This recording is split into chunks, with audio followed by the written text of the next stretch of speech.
साहब वो परसों से मेरी दोस्त रेशमा लापता है और उसी दिन से उसका फोन भी बंद आ रहा है। रेशमा की कोई फोटो है आपके पास? है ना साहब? साहब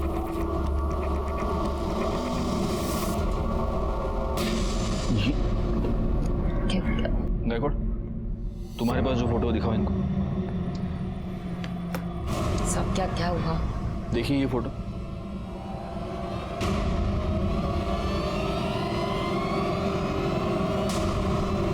हमें कल ये लाश तालाब के पास मिली है।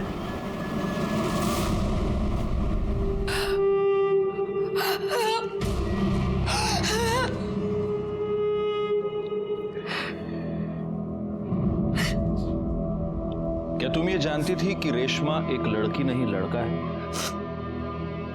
जी साहब, उसका नाम रमेश था। वो मुझे शूट पर मिला था। पैसों को लेकर बहुत परेशान था, इसलिए हमारी टोली में आ गया था। इसका घर कहाँ है? नहीं पता साहब, पर इतना पता है कि उसके घर में उसकी आई, बाबा और एक छोटा भाई है। किसी से कोई दुश्मनी, कोई लड़ाई? नहीं पता साहब। नहीं, हैरानी की बात है गायकवाड़, मजबूरी में एक अच्छा खासा पढ़ा लिखा लड़का किन्नर बन जाता है। ये रमेश के कॉल रिकॉर्ड्स, इस कॉल रिकॉर्ड के हिसाब से आखिरी कॉल किसी प्रदीप की थी। क्या था? और जब उसका मर्डर हुआ तो उसकी मोबाइल लोकेशन भी तुम्हारे एरिया की थी। अब बताओ। नहीं सर, मैंने कुछ नहीं किया सर। मैंने तो उससे शादी की थी। शादी? हाँ सर। एक मर्द के साथ शादी? क्या? नहीं सर, रेशमा तो एक किन्नर थी, मैंने उससे शादी की थी। पंडित जी ने मुझसे कहा था कि मेरे ग्रह नक्षत्र काटने के लिए एक किन्नर से शादी करनी पड़ेगी, इसलिए मैंने उससे शादी की थी। और शादी के बाद वो चली गई सर। तो शादी के बाद ऐसा क्या हो गया कि उसका मर्डर कर दिया? पैसे को लेकर प्रॉब्लम हो गई? क्या हुआ? नहीं सर, बिल्कुल नहीं सर। उसने मुझे कहा था कि शादी करने के बाद तुम्हें मुझे 2 लाख रुपया देना पड़ेंगे। मैंने उसको 2 लाख रुपये दिए भी थे। सर मेरा अगर झूठ लग रहा है तो आप पंडित जी से पूछ लीजिए, सर वो थे वहां पे। तो पंडित जी, आपने इस प्रदीप की शादी रेशमा से करवाई? जी सर।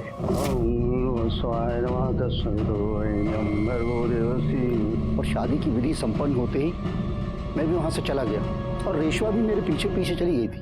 हाँ सर, वो रेशमा मेरे घर से निकल गई थी सर। फिर मुझे पता नहीं वो कहाँ चली गई। उसके मोबाइल लोकेशन के मुताबिक काफी देर तक वो तुम्हारे एरिया में ही थी। पता नहीं सर। सच बोल, कहीं ऐसा तो नहीं कि तेरा उसके साथ किसी बात से झगड़ा हो गया और तूने उसका मर्डर कर दिया? नहीं सर, सर मैं क्यों झगड़ा करूं उसके साथ? सर वो लोग तो ऐसे ही छोटी छोटी बात पे आपस में लड़ते झगड़ते रहते थे। सर एक बार तो मेरे रेस्टोरेंट में ही मेरे कस्टमर के साथ उनका झगड़ा हुआ था। सर विपुल भाई नाम है उनका। सर सच कह रहा हूँ सर, वो विपुल भाई ने भी एक बार मारा था रेशमा को। तेरे रेस्टोरेंट में सीसीटीवी कैमरा है? जी हाँ सर। राणे, चला घेऊन जा और उस दिन का सारा सीसीटीवी फुटेज निकालो। सर चलो। और पंडित जी, इसके बाद अगर ऐसे ऊट पटांग उपाय किसी को बताए तो अंधविश्वास फैलाने के जुर्म में उठा के अंदर डाल दो। जाइए। आई रे, अब तेरे पास गाड़ी है? हाँ सर है। जा। Thank you sir. गायकवाड़, इस प्रदीप के कॉल रिकॉर्ड्स और मोबाइल लोकेशन निकलवाओ। और एक और बात, इसके पास जो भी गाड़ी है, हमें वो जो गाड़ियों का सीसीटीवी फुटेज मिला है उसके साथ मैच करके देखो। सर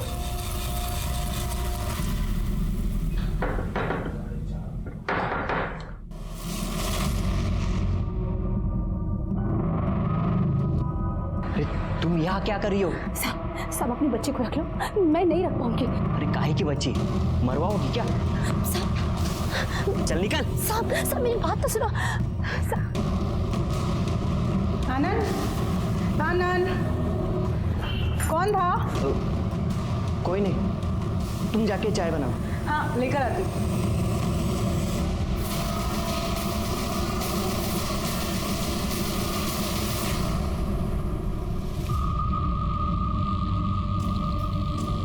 ये चांद, रेशमा और नाज, इनका आपस में रिश्ता कैसा था? अरे क्या साहब, इनका तो हमेशा ही कुछ ना कुछ लगा रहता है।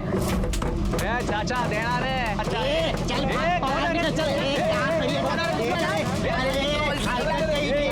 हलकट किसको बोल रहे रे? तू अपना काम करना। मर्द होकर या तालियां बजाता है। तेरे बाप का क्या जाता है? और ये जो चांद भी है ना, ये नकली किन्नरों से बहुत चिढ़ती थी। और रेशमा और नाज ये भी आपस में लड़ते थे। अरे काहे का झगड़ा साहब, इनके तो बीच चुम्मा चाटी लग रही थी, मैं खुद कई बार देखी। चांद भी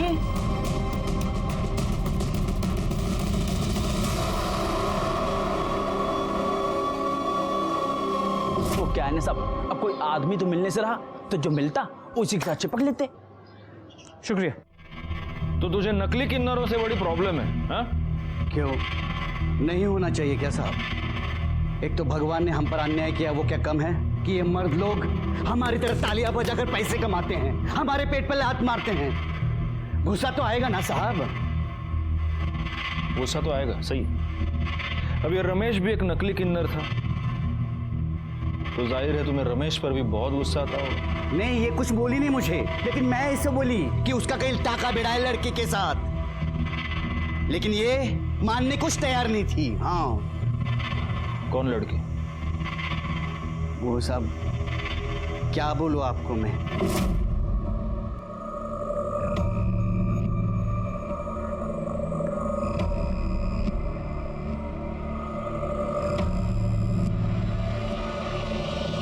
साहब जब मैं वहां गई ना, उससे पहले वो चली गई थी।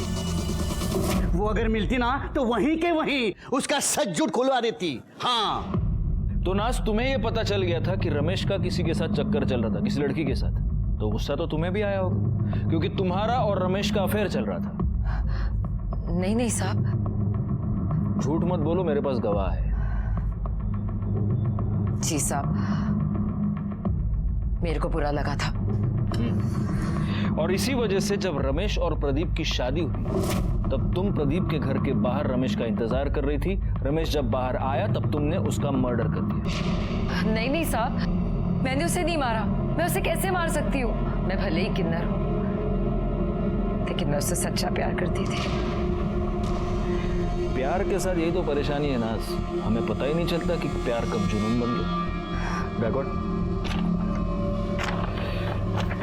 तुम्हारी मोबाइल लोकेशन, इससे ये साफ पता चलता है कि जब रमेश और प्रदीप की शादी हो रही थी तब तुम प्रदीप के घर के बाहर ही थी। अब सच बोलो। नहीं नहीं साहब, मेरे को जब चांदनी ने बताया तो बहुत बुरा लगा मेरे को।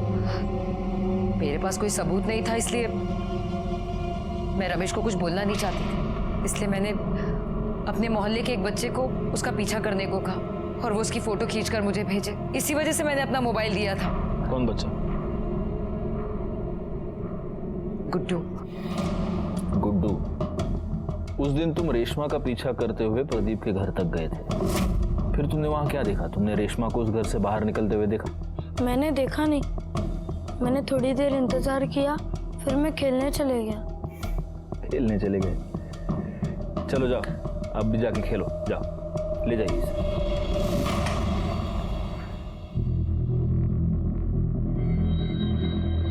या तो नाज ने इस बच्चे को सचमुच अपना मोबाइल दिया था, या फिर वो इस बच्चे से झूठ बोलवा रही है। सर, प्रदीप की कार का नंबर उस दिन वहां जितनी भी कार्स थी उनसे मैच नहीं कर रहा, और फिर उसका मोबाइल लोकेशन उस एरिया का नहीं है। मैंने उस रेस्टोरेंट की सीसीटीवी फुटेज मंगवाई थी, वो आ गई? जी सर। हाँ, तो विपुल तो रमेश को कैसे जानता है? साहब मैं कोई रमेश को नहीं जानता। अरे सॉरी, भूल गया, रमेश नहीं, रेशमा। रेशमा वो किन्नर, उसके साथ क्या लफड़ा था तेरा? साहब मैं पढ़ा लिखा इंसान हूँ साहब, मेरा भला किन्नरों से क्या लेना देना। अच्छा अच्छा, देखो विपुल, ये क्या है? हा?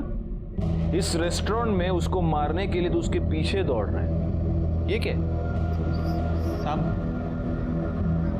साहब रेशमा मेरे घर के आगे पीछे चक्कर लगा रही थी। अच्छा, तो मुझे ऐसा लगा कि वो मेरा बच्चा चुराना चाहती है, तभी गुस्से में आकर मारा था साहब। अब गुस्से में आकर करड़े तुझे बहुत मारने वाले, क्योंकि तू झूठ बोल रहा है।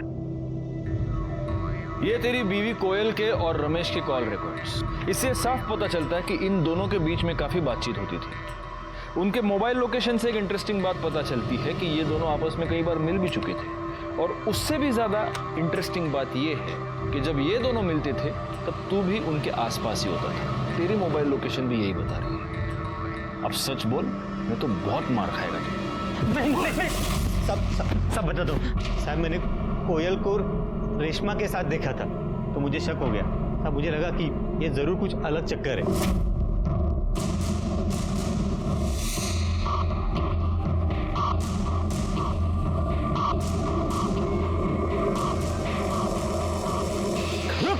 रुक। देख, मैं जानता हूं तेरा मेरे बीवी के साथ कुछ तो चल रहा है। देख, मुझे नहीं जानना वो तेरे जैसे के साथ क्या कर रही है। प्यार करता है उससे? बोलना, प्यार करता है उससे? बोल। हाँ तो लेके जा। हाँ, लेके जा उसको। मेरे को नहीं चाहिए वो। देख, 3 लाख रुपए दे और लेके जा, समझा? अब मुझे लगा कि वो पैसा लेकर आएगा, लेकिन बाद में पता चला कि वो मर गया है। मर नहीं गया, तूने उसे मार दिया। तू बहुत दिनों से उसके पीछे पड़ा था। जब वो 2 लाख रुपए लेकर तेरे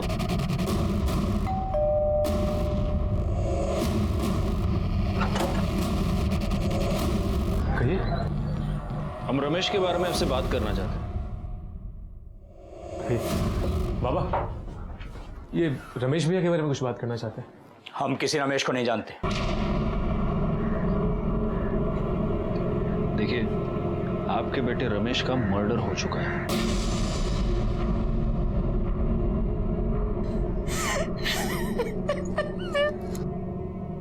हाँ, तो जो इतना घटिया काम करेगा उसके साथ ये सब तो होना ही था ना। नाक कटा के रख दी थी उसने समाज में हमारी। साड़ी पहन के औरतों की तरह नाचता था वो। बाबा बाबा बाबा, मेरी बात तो सुनिए बाबा। ये है तू? अरे मैंने तो बेटा पैदा किया था, ये कैसे बन गया तू? देखिए, मेरी बात तो सुनिए। बेटा, अरे किसके साथ मुंह काला करके आई थी तू? ये मेरा बेटा तो नहीं हो सकता। बाबा, मैं आप ही का बेटा हूं, लेकिन आपने मुझे कभी अपना बेटा समझा ही नहीं। उन लोगों में शामिल हो गया था वो। और ये बात ऐसी नहीं है जो बहुत दिनों तक छुप थी। एक ना एक दिन सबको पता चलना ही था। कहीं ऐसा तो नहीं कि इसी बेइज्जती के डर से आप ही ने उसका मर्डर कर दिया? भाई शपथ, कई बार लगा कि अपने हाथों से उसकी जान ले लूं, फिर लगा कि उसे मारकर खुद को सजा क्यों दूं। सिर्फ इसलिए बच गया वो। भैया बहुत अच्छे थे, उन्हें ना बड़ा हीरो बनना था, लेकिन उनके सपनों ने उनकी जान ले ली। एक आदमी को किन्नर बनने पे मजबूर कर दिया। गायकवाड़, इन सब के कॉल डिटेल्स निकालो। क्या करूं मैं? बोल, खुद मर जाऊं या तुझे मार दूं? क्या करूं?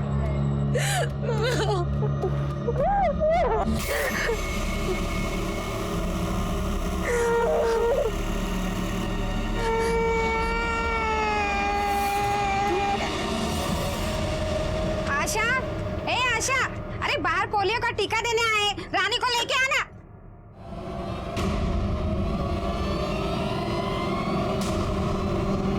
आशा, आशा। सर, रमेश के परिवार वालों के कॉल लोकेशन डिटेल्स आ गए। जहाँ रमेश की बॉडी मिली थी, इनमें से कोई भी वहां भी कभी भी नहीं गया है। और उस एरिया में जितनी भी गाड़ियां उस दिन देखी गई थी, उनमें से किसी का भी इनमें से किसी के साथ कोई भी कनेक्शन नजर नहीं आया। नाज और चांद की मोबाइल लोकेशन भी उस एरिया की नहीं है। एक पॉसिबिलिटी यह है कि जिसने भी ये मर्डर किया है उसने मर्डर करते वक्त अपना फोन कहीं और रखा हो। क्योंकि कैसे मर्डर तो हुआ है, अब पता ये करना है कि ये मर्डर किया किसने है। हाँ, बोला क्या? ठीक है सर, मालाड के एक चौल में एक औरत का मर्डर हो गया।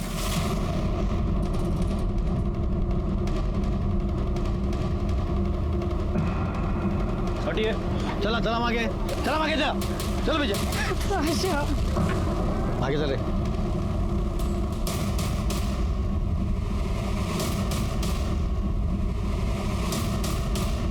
आप सब मैं सुबह को इधर आई तो ये मरी पड़ी थी।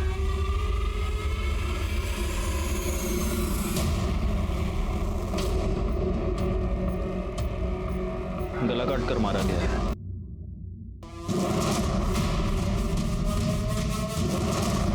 शंकर, हाँ बोलो। तू ही है? हाँ खड़े मसला। अरे साहब क्या कर रहे हो साहब? कुछ नहीं किया मैंने साहब, कुछ नहीं किया।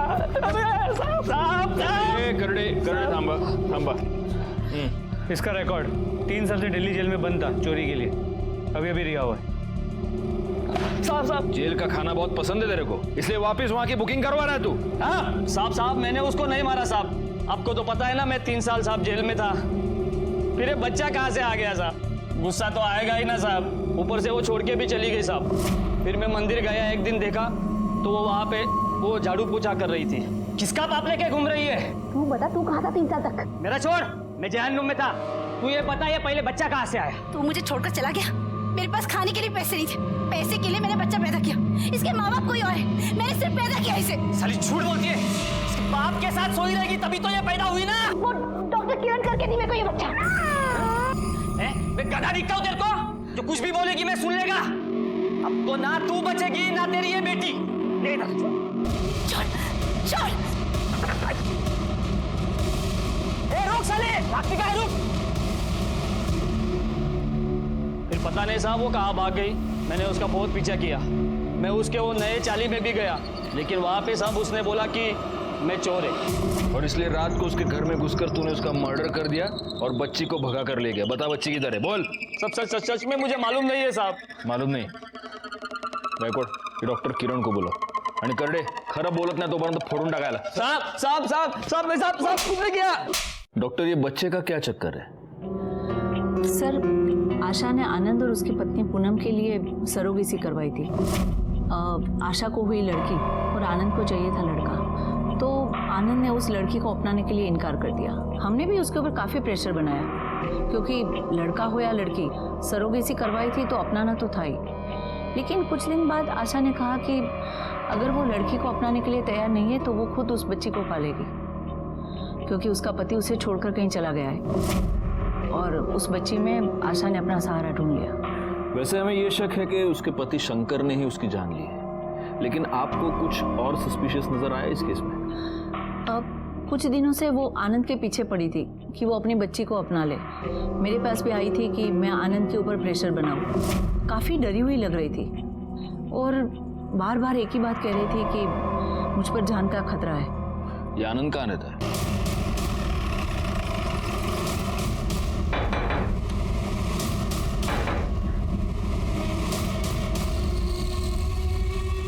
आनंद? Yes sir. आप आशा को जानते हैं? इससे पहले कि आप ना कह दें, मैं आपको एक बात बता दूं, हम डॉक्टर किरण से मिलकर ही यहां पर आए हैं। जी सर, जानता हूं। आशा का मर्डर हो चुका है। डॉक्टर किरण ने हमें यह बताया कि आशा पिछले कई दिनों से आपके पीछे पड़ी थी कि आप अपने बच्चे को अपना लें। कहीं ऐसा तो नहीं कि इससे परेशान होकर आप ही ने आशा को मार दिया? सर ये क्या बात कर रहे सर आप? आनंद, आनंद कौन है?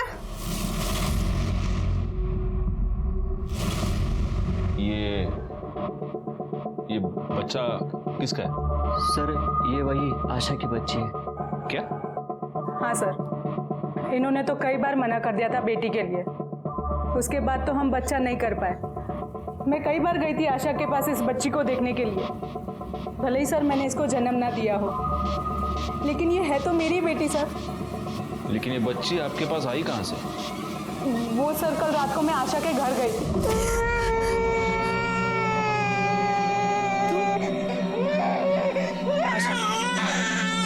ये बच्चा मुझे दे दो। देखो वैसे भी ये तुमने मेरे लिए पैदा किया था, प्लीज आशा मुझे दे दो ये बच्चा। अगर मेरी मजबूरी ना होती तो इससे मैं अपने से कभी अलग नहीं करती।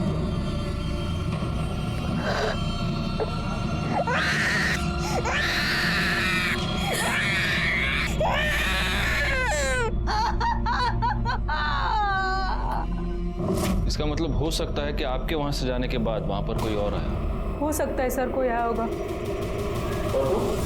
तुम तो ये बेटी चाहते नहीं थे, फिर अचानक से मन कैसे बदल लिया तुमने? क्या करता सर, ये जिद पे अड़ी थी। कहीं ऐसा तो नहीं कि बीवी की जिद के आगे झुककर तुमने बच्ची को तो अपना लिया, लेकिन फिर गुस्से में आकर तुमने आशा का मर्डर कर दिया? सर नहीं सर, मैंने उसका मर्डर नहीं किया सर। बैकवर्ड, इसको ले चलो साथ में और इसके सारी डिटेल्स भी निकालो। सर नहीं नहीं सर, नहीं सर सुनिए सर, कहाँ लेके जा रहे हैं सर? सर, आशा की पोस्टमार्टम रिपोर्ट, उसे चाकू से मारा गया और इसके कॉल रिकॉर्ड्स। सर, इसके अलावा पूनम के कॉल डिटेल से पता चला है कि आशा की मर्डर वाली रात उसके मोबाइल की लोकेशन आशा के घर के पास की थी, लेकिन उसके पति आनंद की मोबाइल की लोकेशन वहाँ की नहीं थी। हो सकता है इस आनंद ने बड़े प्लानिंग के साथ आशा का मर्डर किया हो और इसलिए वो मर्डर करते समय अपना मोबाइल अपने घर पे ही छोड़ के गया था।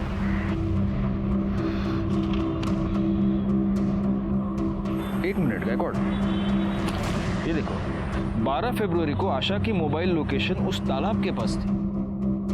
उसी तालाब के पास हमें 13 फरवरी को रमेश की लाश मिली थी। तो आपको क्या लगता है ये दोनों केसेस कनेक्टेड हैं? चेक करने में क्या जाता है, एक काम करो, इन दोनों केसेस से रिलेटेड सारे कॉल डिटेल्स, सारे मोबाइल लोकेशंस दोबारा चेक करो। हो सकता है इन दोनों में कोई कनेक्शन हमें मिल जाए।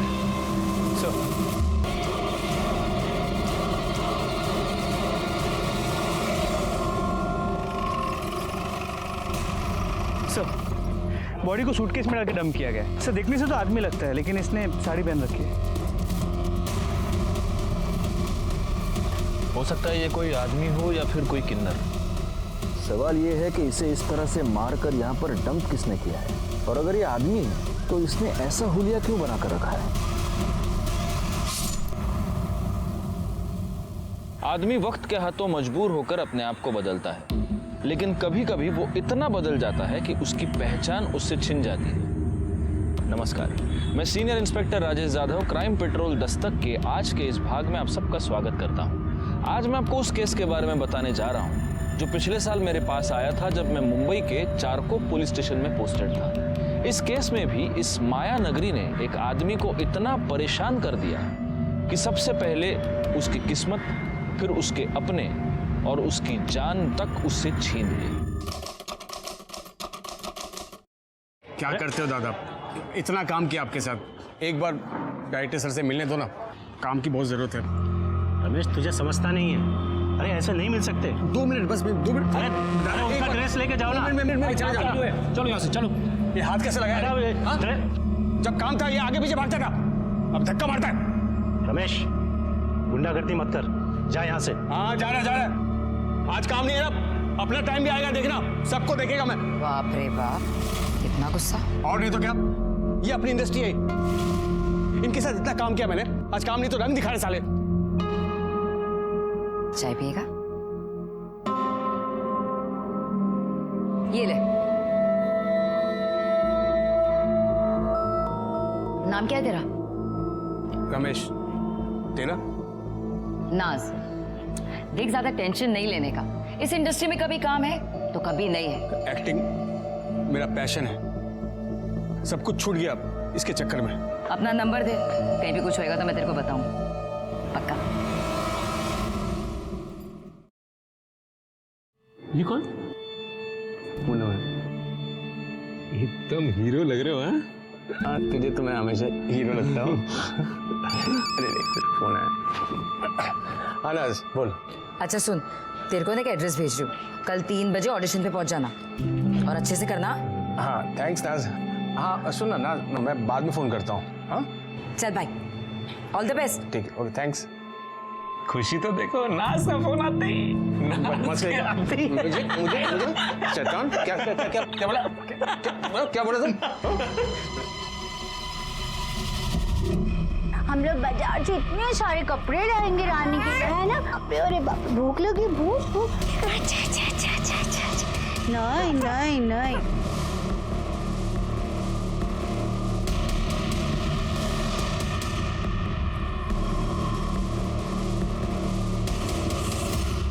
ये एड्रेस है, 2:30 बजे इंटरव्यू के लिए चले जाना। पापा, मैंने आपको पहले भी कहा कि मुझे प्यून की नौकरी नहीं करनी है।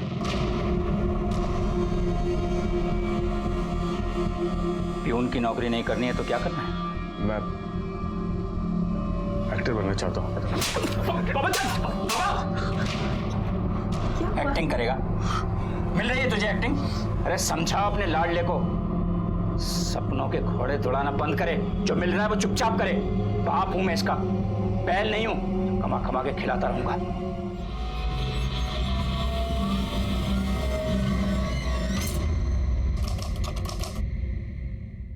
संभल के। पक गया हूं मैं, कुछ भी अच्छा नहीं हो रहा। तू कितना पागल है ना, कितनी टेंशन लेता है तू। वो तूने सुना नहीं, टेंशन लेने का नहीं बॉस देने का, समझा? तू हमेशा मुझे एनकरेज करती है, इसीलिए मुझे तू अच्छी लगती है बहुत। क्या कह रहा है तू? यही कि मैं तुझसे प्यार करता हूँ। ना मत बोलना नाज। अरे नाज मैडम, आपका शॉट रेडी है, सर बुला रहे जल्दी। हाँ आ रही हूँ, आती हूँ।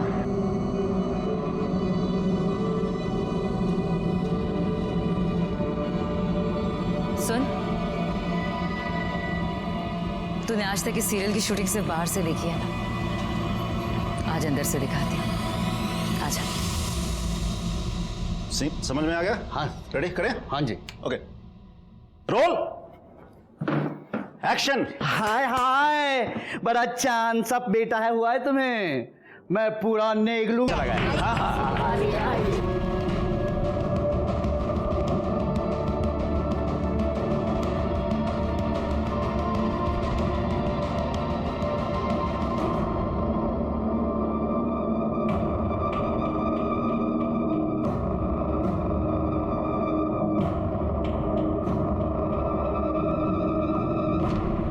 चलो यहाँ से।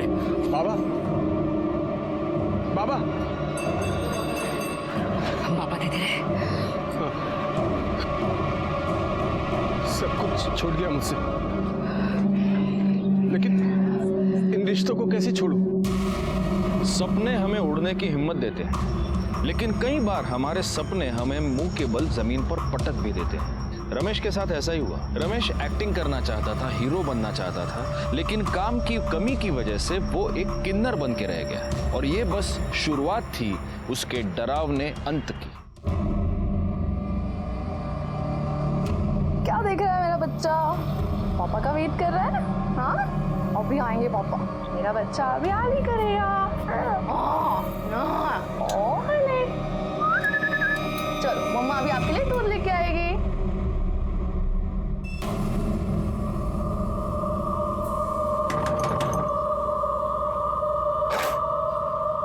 आ गए आप? हाँ, दूध पिया इसने? हाँ, आप फ्रेश हो जाओ, मैं चाय बनाती हूँ। अरे मेरा बच्चा।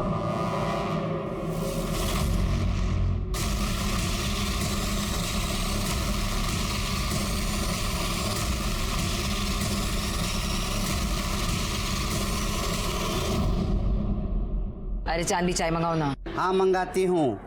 ए प्रदीप, हाँ 2 में 5 देना। जा, उनको 5 कटिंग दे दे, जा। ए नाज, अरे मान जाना यार, देख 2 लाख रुपया दूंगा। ए प्रदीप, क्यों रे इसके पीछे पड़ा है तू? 2 लाख कर रहा है। हाँ देख, मुझे कोई शौक नहीं है तुम जैसों के पीछे पड़ने का।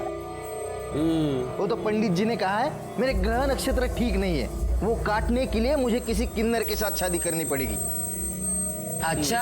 हाँ, तब जाके मेरी किसी लड़की के साथ शादी हो सकती है। ये देख, मैं तेरे को 2 लाख रुपया दे रहा हूँ। 2 लाख? चांद भी 2 लाख?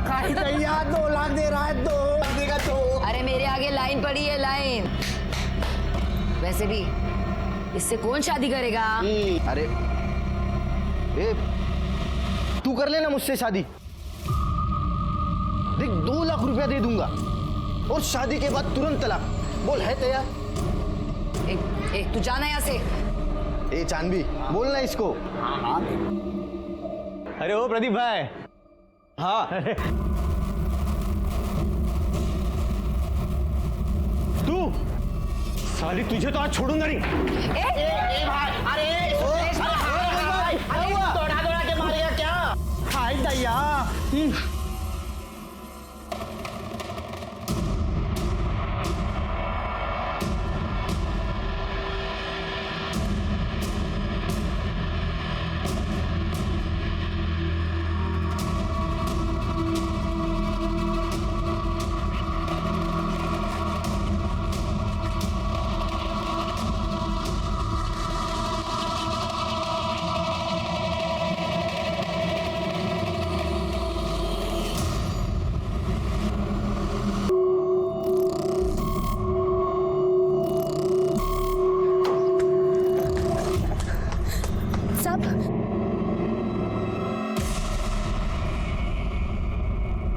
अरे तुम यहाँ क्या कर रही हो? जाओ यहाँ से। साहब इस बच्ची को रख लीजिए साहब। तुम्हारा दिमाग खराब है? हाँ, निकलो ऐसे। साहब ये आपकी बच्ची है, मैं इसे नहीं रख सकती। ये क्या बोल रही है तुम? कौन सी बच्ची? काहे की बच्ची? तुम यहाँ से निकलो, अगर किसी ने देख लिया ना तो प्रॉब्लम हो जाएगी। चलो जाओ यहाँ से, जाओ।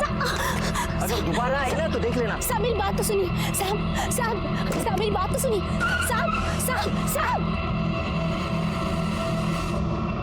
साहब सर जहां हमें बॉडी मिली है उसके आगे एक सीसीटीवी कैमरा है, लेकिन सुबह होने तक वहां से 300 से ज्यादा गाड़ियां क्रॉस कर चुकी थी।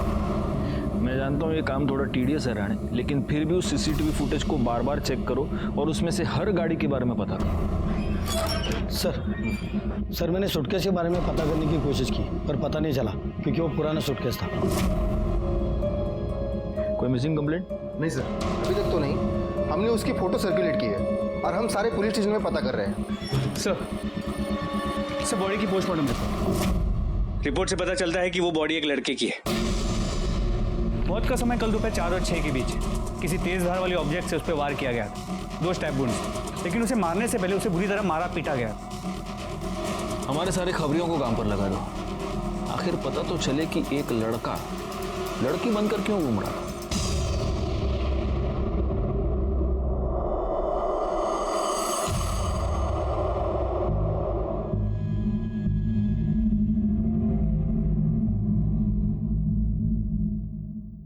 खूब पढ़ाई करो, खूब खुश रहो।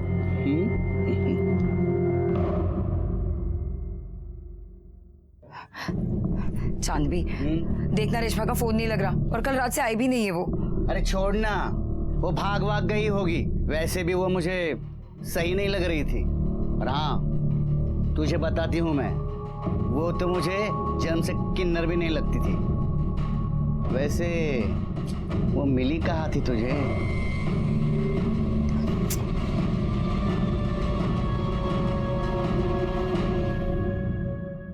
सर, ये आपसे मिलना चाहती है।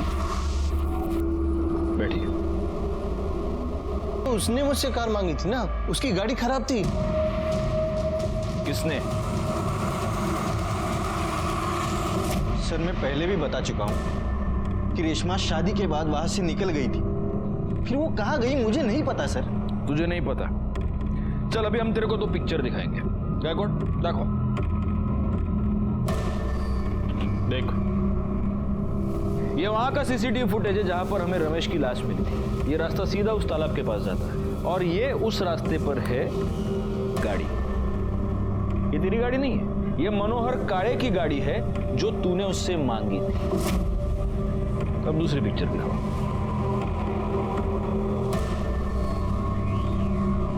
देख, ये आशा के चौल, मेरे को नहीं, इधर देख, आशा के चौल के बाहर की सीसीटीवी फुटेज। यहां पर भी तेरी गाड़ी मौजूद है। तेरी मतलब मनोहर काळे की गाड़ी जो तूने उससे मांगी थी। जहां पर हमें रमेश की डेड बॉडी मिली वहां पर भी ये गाड़ी, आशा के चौल के बाहर भी ये गाड़ी, और उसके बाद आशा की भी मौत हो गई। अब बोल। नहीं सर, ये सर मारो सर, सब बताता हूँ सर। मुझे लगा था कि रेशमा भी नाज और चांद जैसी ही है, इसलिए मैंने उससे शादी कर ली थी। उसके बाद पंडित जी वहां से चले गए, फिर रेशमा भी जाने लगी, तब मैंने उसे रोक लिया। 1 मिनट रेशमा। हाँ, तू कहाँ जा रही है? शादी हो गई? शादी हुई है, अभी तो सुहागरात भी बाकी है। क्या सुहागरात? हाँ, सुहागरात की कहाँ बात हुई थी? ये देख, मेरा मंगल बहुत भारी है और पंडित जी ने मुझे साफ साफ कहा है कि जब तक मैं सुहागरात न मना लूं तब तक मेरे ग्रह नहीं कटेंगे।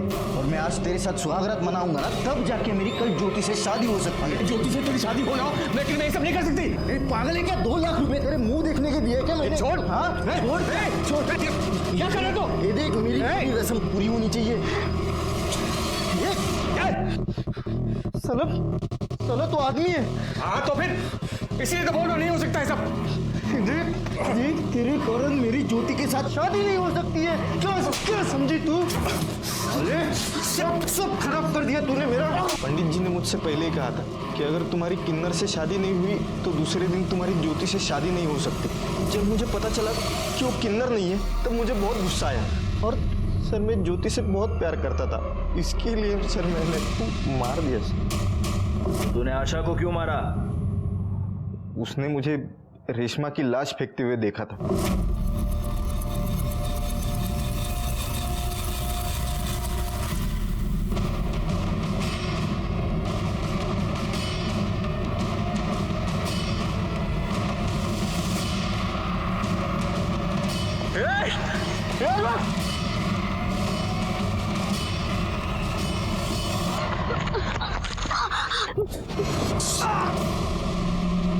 और उस दिन वो मेरे हाथ से बच गई। एक दिन वो मुझे मंदिर में दिखाई दी, फिर मैंने उसका पीछा किया और